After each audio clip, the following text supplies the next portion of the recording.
Sermón 5. Traductor Pío de Luis, siglas OSA. El combate de Jacob con el ángel. Génesis 32, 23, 33. 1. El varón cristiano tiene máxima necesidad de la regla de disciplina que consiste en escuchar la palabra de Dios mientras vive en este mundo, estando a la espera del que primero vino a salvar el mundo por medio de la misericordia y después a examinarlo por el juicio.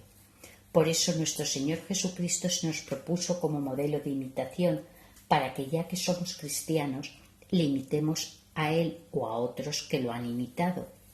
Hay algunos que se llaman cristianos y no lo son. A algunos los evacuó la Iglesia como excrementos. Entre ellos están todas las herejías y todos los cismas, comparados también con los sarmientos estériles podados de la vid o con la paja que el viento arrebata de la era antes de la bielda. Pero hay otros que son malos dentro y son retenidos en la comunión católica misma, a los que es necesario que el buen cristiano tolere hasta el fin, ya que la bielda de la mies de esta era solo tendrá lugar en el día del juicio. Esto os lo he dicho 1 y 1000 veces, y en el nombre de Cristo pienso que se habrá grabado en vuestros corazones. Estos textos que se os leen, ¿acaso se os han leído ahora por primera vez? ¿No se repiten a diario los mismos? Pero como es necesario que las lecturas divinas se repitan a diario, no sea que germinen en vuestros corazones los males y zarzas del mundo y sofoquen la semilla sembrada en ellos. Así conviene repetiros siempre la palabra de Dios, no sea que, por haberos olvidado, digáis que no habéis oído lo que yo afirmo haber dicho. 2. Se acercan muchos, y ahora es tiempo de que en nombre del Señor se apresuren a recibir la gracia del bautismo, creyendo que se les perdonan todos los pecados que cometieron con anterioridad, todos en absoluto, y que salen del agua sin deuda alguna con el Señor. Es el caso de aquel criado que, al rendir cuentas a su amo, halló que le debía 10,000 talentos y se retiró sin deber nada, y no porque él no debiera nada, sino porque el amo era misericordioso, canceló la deuda entera y absolvió al deudor. Y con todo, hermanos, cuánto temor nos infunde ese mismo criado. Como él no quiso perdonar a su compañero ni darle un plazo para pagar los 100 denarios, su amo volvió a reclamarle los 10,000 talentos que le había perdonado. Por tanto, estos que han de salir del bautismo sin deuda alguna y absueltos de todos sus pecados, tomen precauciones, no sea que si alguien peca contra ellos y no quieren otorgarle el perdón, no solo no se les perdonen los suyos en adelante, sino que incluso se les reclame todo lo que se les había perdonado. Nadie pues diga ¿quién hace o quién hizo eso? Diciéndose eso a sí mismos, los hombres mueren. El Señor dice, ama a tu enemigo. Y tú dices, ¿quién hizo eso? Como él no lo ha hecho, piensa que nadie ha podido hacerlo. El asunto se ventila en el corazón. ¿Cómo ves quién hace eso? Piensas, pues, ¿que no perdonó a aquel que grita? Quizá alguna vez grita alguien y manda castigar a un hombre y piensas que no perdonó. ¿Por qué? ¿Acaso cuando tú castigas a tu hijo le guardas odio en tu corazón? Luego el asunto se ventila en el corazón. Solo Dios ve si hubo perdón. Pues a veces alguien no castiga, parece que perdona con la mano, pero se muestra cruel en su corazón y en su interior desea el mal al prójimo y quiere que se le mate. Retiene contra él mala voluntad, aunque parezca que no le pasa factura alguna a nivel físico. Por el contrario, hay quien parece que sí pasa factura, pero ese castigo físico es amor, quiere que llegue a la vida feliz y tanto más quiere corregirle cuanto más lo ama. Lo mismo cabe decir de Dios. ¿Acaso no nos ama? ¿No nos exhorta precisamente a eso, a que amemos a nuestros enemigos para ser, en la medida de nuestras posibilidades, semejantes a Él? Así dijo, sed perfectos como vuestro Padre que está en los cielos, el cual hace salir el sol sobre buenos y malos, y hace llover sobre justos e injustos. Cuán grande amor tiene, pues, el Señor, si envió a Cristo a ser crucificado por los pecadores e impíos, y al precio de su sangre nos redimió, a los que éramos sus enemigos, por amar las cosas que Él hizo en lugar de Él que las hizo. Mientras nosotros hacíamos eso, Dios envió a su Hijo, como dice el apóstol, y lo entregó por nosotros, impíos, para que lo matasen otros impíos. Si se dio un don tan grande a los que todavía no eran fieles, ¿qué se reservará a los fieles? He aquí cómo ama Dios a los hombres. Prestemos atención ahora, hermanos. ¿Acaso no los azota? ¿Acaso no los corrige? Si no los corrige, ¿por qué el hambre, las penalidades, las pestilencias y las enfermedades? Todo esto es corrección de Dios. Sí, pues si el alma y, sin embargo, corrige, tú sí tienes a alguien bajo tu autoridad, no le niegues el azote de la corrección, aunque le mantengas el afecto y el cariño, porque si se lo niegas, no le mantendrás el amor, porque mueren sus pecados quien tal vez los habría abandonado si lo hubieras corregido, y a ti se te imputa un odio real. 3. Por tanto, nadie diga, ¿quién puede hacer eso? Esforzaos por realizarlo en vuestro corazón, manteneos firmes en el amor, luchad y venceréis, pues Cristo es quien vence ahí. ¿Contra qué lucháis? Lucháis contra los pecados, contra las palabras de personas que dicen malignamente, entonces no te vengas, entonces te quedarás indefenso sin demostrarle quién eres. Oh, si tuviera que habérselas conmigo, luchad y venced. Si Cristo, cuando padeció tanto de parte de los judíos, hubiese querido mandar a la tierra abrirse y tragar a sus perseguidores, ¿no habría podido hacerlo? Si pues quien tenía poder los toleró hasta que le levantaron en la cruz, y todavía pendiendo de ella dijo, Padre, perdónalos porque no saben lo que hacen, tu siervo redimido con la sangre de tu Señor crucificado, ¿no imitarás a tu Salvador? ¿Qué necesidad tenía él de padecer tanto, siéndole lícito no padecer? Pues así se expresó, tengo poder para entregar mi vida y poder para volver a tomarla. Nadie me la arranca, sino que yo la entrego para volverla a tomar. Y así lo hizo, porque ¿qué aconteció, hermanos? Pendía de la cruz, como hemos leído a los competentes, mas cuando vio cumplidas en él todas las escrituras, hasta el punto que le dieron también vinagre, dijo, todo se ha cumplido, e inclinó la cabeza y entregó el espíritu, como si se hubiera mantenido erguida para dar cumplimiento a la profecía. Entregó, pues, su vida cuando quiso, y por ello él era Dios, y hombres eran los que estaban crucificados junto a él. Él muere antes y ellos más tarde, y cuando, pensando en el sábado, se dio orden de que bajaran los cuerpos de la cruz para sepultaros, hallaron a los dos bandidos vivos y les quebraron las rodillas, mientras que al Señor lo hallaron ya muerto. No obstante, uno de los soldados hirió con la lanza su costado, brotando de él sangre y agua. He aquí tu precio. ¿Qué es lo que brotó del costado sino el sacramento que reciben los fieles? Espíritu, sangre y agua. El espíritu que exhaló y la sangre y agua que brotaron de su costado. Esa misma sangre y agua son un símbolo del nacimiento de la Iglesia. Y cuando brotaron sangre y agua del costado, cuando ya Cristo dormía en la cruz, porque Adán en el paraíso se quedó dormido y así fue sacada Eva de su costado. He aquí pues tu precio, imita la humildad y las huellas de tu Señor, y no digas, ¿quién hace eso? Quizá está también cerca de ti quien no lo hace, pero si entre la turba lo haces tú, se te computará como si en la era encontrases un único grano entre innumerables pajas. Es difícil que halles dos granos juntos, pero entre el grano está mezclada la paja. De igual modo, entre los que quieren servir a Dios hay ruido y una muchedumbre de gente malvada que los rodea por doquier. pues a donde quiera que se vuelvan no hallarán sino quienes les instigan al mal. Sé pues como el grano y no te preocupes de la paja.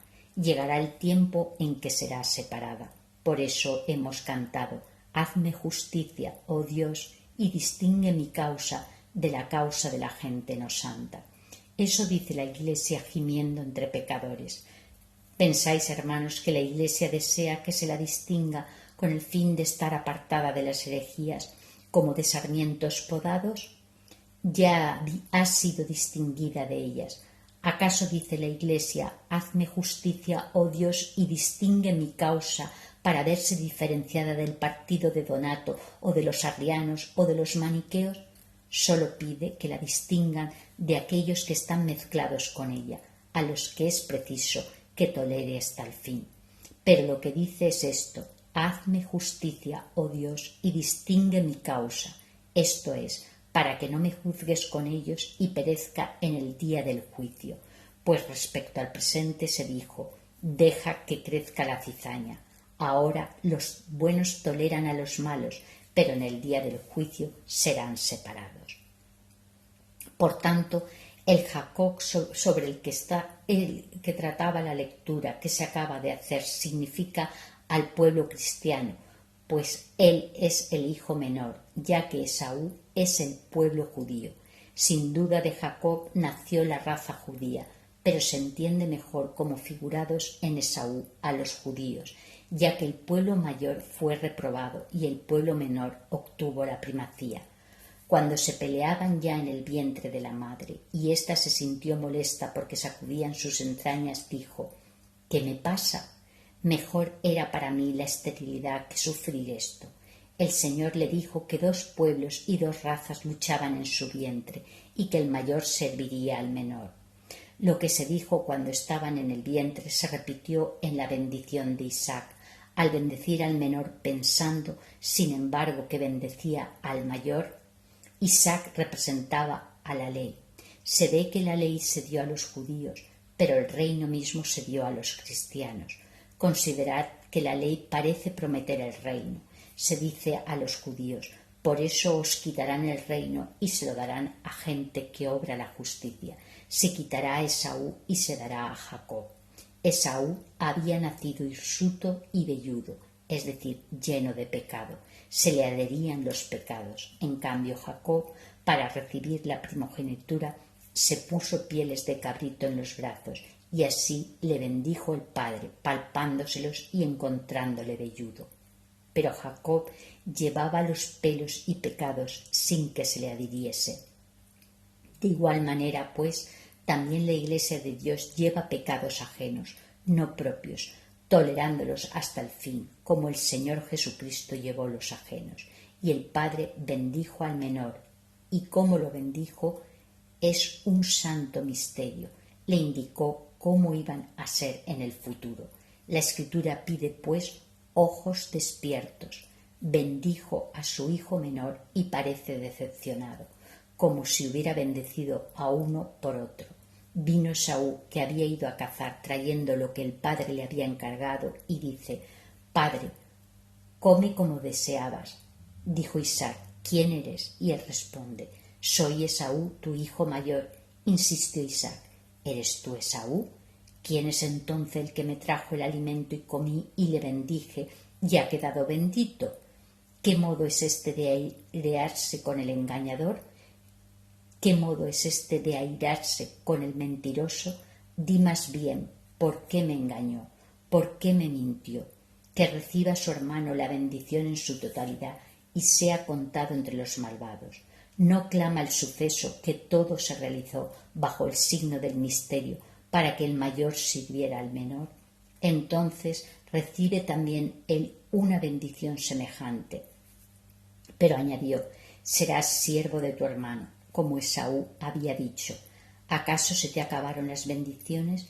Bendíceme también a mí, le respondió Isaac.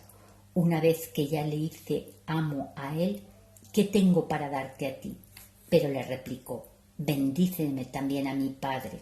Así le extorsionó y recibió una bendición casi semejante, toda abundancia del rocío del cielo y de la fertilidad de la tierra, Pero añadió al momento: servirás a tu hermano, y así será para ti hasta que sacudas su yugo de tu cerviz.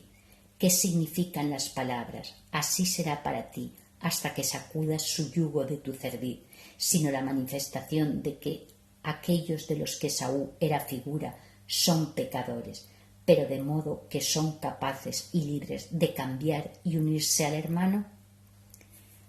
5. Atended al misterio encerrado. Mirad cómo el judío es siervo del cristiano.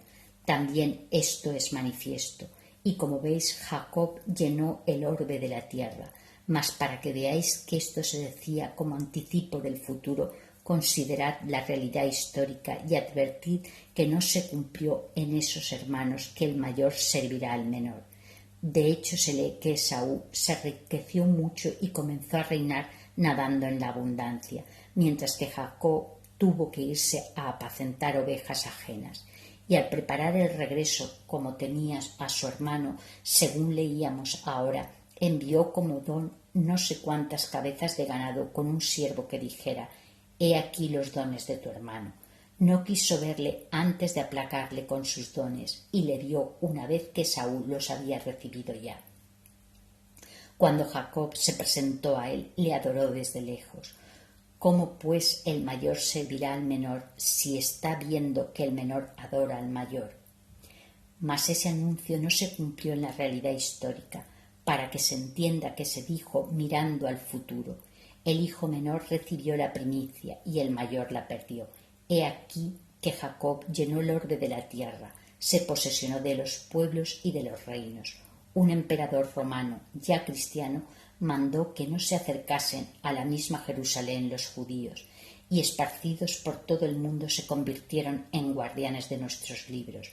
Como los esclavos, cuando acompañan a la escuela con su señor, llevan detrás de él los códices y se quedan sentados a las puertas, así el hijo mayor sirve al menor.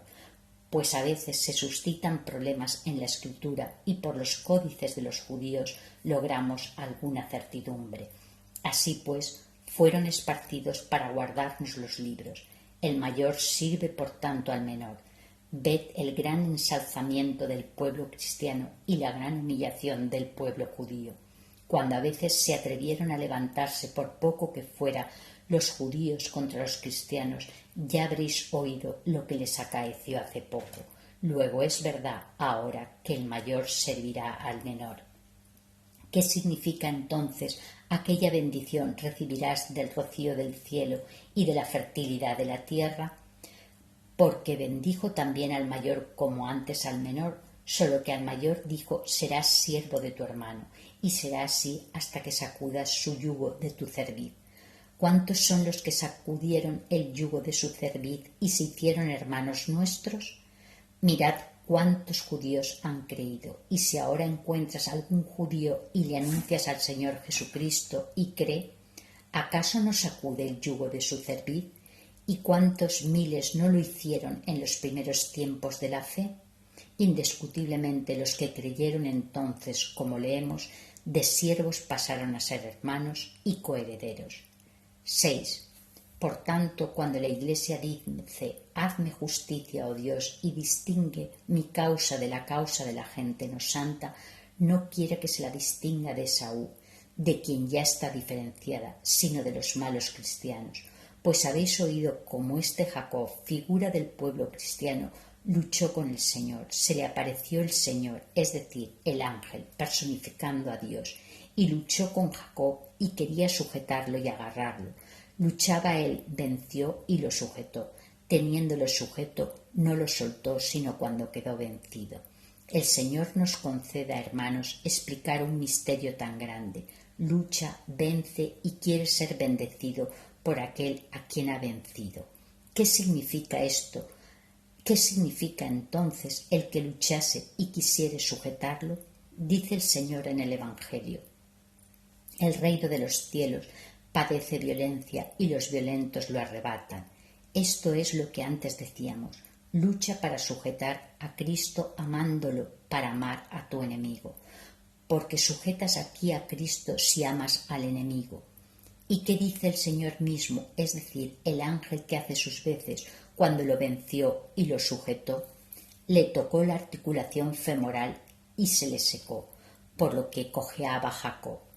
Le dice el ángel: suéltame, pues ya llega la mañana. Y él replica: no te soltaré si no me bendices. Y lo bendijo. ¿Cómo? Cambiándole el nombre. No te llamarás Jacob, sino Israel, porque venciste a Dios, vencerás también a los hombres. Esta es la bendición. Veis a un único hombre, en una parte es tocado y se seca, en otra es bendecido. Ese único hombre en una parte se seca y cojea, y en otra es bendecido y se robustece. 7. Sin prejuicio de otra comprensión mejor, diré lo que el Señor me sugiera sobre lo que significa: advierte que ya llega la mañana, suéltame. Eso mismo dice el Señor después de su pasión a la mujer que quería retener sus pies: no me toques, pues aún no he subido a mi Padre. ¿Qué significa eso? Este texto lo comenté alguna vez con ocasión de su lectura, indicando por qué se decía: no me toques, aún no he subido al Padre. ¿Por qué? ¿Es que nadie lo tocó físicamente más que cuando ascendió al cielo? Aún estaba acá y el discípulo que no creía palpó sus cicatrices. ¿Cómo pues no quería que lo tocaran, sino porque lo decía en sentido figurado? Aquella mujer era la Iglesia, y no me toques significa no me toques carnalmente, sino en lo que soy, igual al Padre. No me toques porque no me tocas a mí, sino a mi carne. Dice Pablo a propósito del éxtasis que experimentó: y si conocíamos a Cristo según la carne, ahora ya no lo conocemos, y lo viejo pasó. He aquí que todo es nuevo, y todo proviene de Dios. ¿Qué significa? Y si conocíamos a Cristo según la carne, ya no lo conocemos. Significa que cuando lo conocíamos carnalmente pensábamos que era solo hombre, mas cuando su gracia brilló en nosotros lo comprendimos como la palabra, igual al Padre. Así pues, Jacob lo sujetaba y luchaba, como queriendo abrazarlo en su condición de carne. Mas el otro decía en sentido carnal: suéltame, pues ya llega la mañana, para que seas iluminado espiritualmente, esto es, no me creas hombre. Suéltame, pues ya llega la mañana. Mañana, bajo este término, hemos entendido cómo la luz de la verdad y de la sabiduría por la que fueron hechas todas las cosas. De ella gozarás cuando haya pasado esta noche, esto es, la iniquidad de este mundo. Pues entonces, cuando venga el Señor, se abrirá la mañana de modo que le veamos como le ven los ángeles. Pues ahora vemos por espejo en enigma, pero entonces cara a cara. Retengamos pues, hermanos, lo dicho: suéltame, pues llega la mañana. ¿Y qué dijo Jacob? No te soltaré si no me bendices, porque el Señor nos bendice primero por medio de su carne. Los fieles saben que reciben, pues son bendecidos por su carne, y saben que no habrían sido bendecidos si no se hubiese entregado por la vida del mundo aquella carne crucificada. Pero ¿cómo es bendecido? Porque venció a Dios, porque le sujetó con fuerza y perseveró, y no dejó que se le fuera de las manos lo que había perdido al andar. Retengamos, pues, fieles lo que hemos recibido para merecer ser bendecidos. 8. La parte seca de Jacob simboliza a los malos cristianos, de modo que en él mismo Jacob se da la bendición y la claudicación. Es bendito Jacob en la parte de los que viven bien y cojea en la parte de los que viven mal. Por ahora se dan ambas cosas en un único hombre, pero la separación y el alejamiento tendrán lugar después. Es lo que la Iglesia desea cuando dice en el Salmo: hazme justicia, oh Dios, y distingue mi causa de la causa de la gente no santa. Y ello porque dice el Evangelio: si te escandaliza tu pie, córtalo y arrójalo de ti, pues te conviene entrar con un solo pie en el reino de los cielos antes que ir con los dos al fuego eterno. Por tanto, esos malos han de ser separados al final. Ahora la Iglesia es coja, hinca bien un pie, pero el otro es inválido. Fijaos, hermanos, eran en los paganos.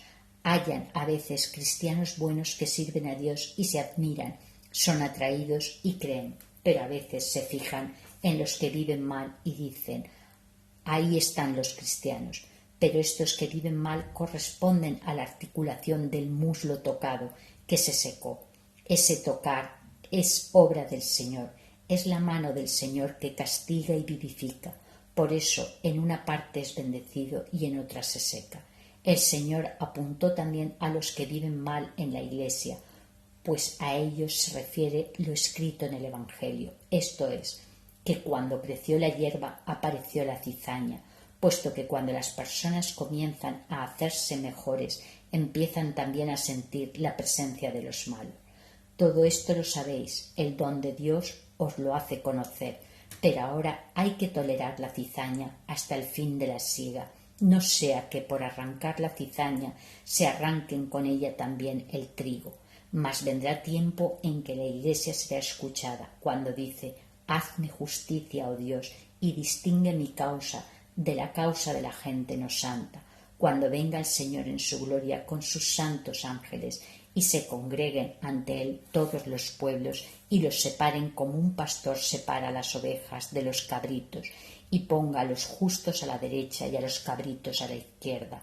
A aquellos les dirá: venid, benditos de mi Padre, recibid el reino, y a estos id al fuego eterno, preparado para el diablo y sus ángeles.